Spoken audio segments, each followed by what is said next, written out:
Hello everybody, welcome back. Today as well we have got you another video. In this video I'll show you how you can simply go ahead and delete your Twitter account. But before that, please make sure to like our video, subscribe our channel, and as without any further delay, we simply go ahead and step into our video.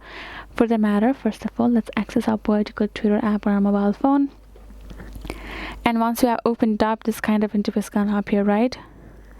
So we're gonna tap on this profile icon on top left corner of our screen, and tap on the settings and support, and tap on the settings and privacy icon afterwards. Now we can see this option called your account on top right.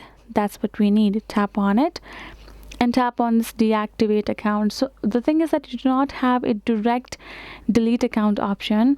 You're about to start the process of deactivating your X account. Display name, profile will no longer be viewable, and etc. Right? You can restore your X account if it was accidentally or wrongfully deactivated for up to 30 days after deactivation. So if you're gonna tap on deactivate, enter your password, tap on deactivate, and simply deactivate your account. The thing is, within the 30 days, if you access it again, you will get your account back, but if you don't, your account will be gone. That is what you have to remember, and do not have a direct delete option for it.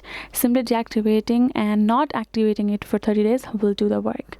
So that is the way you can do it. Hope this video was helpful to you all. Thank you so much for watching, and yes, I'll see you guys in our next video.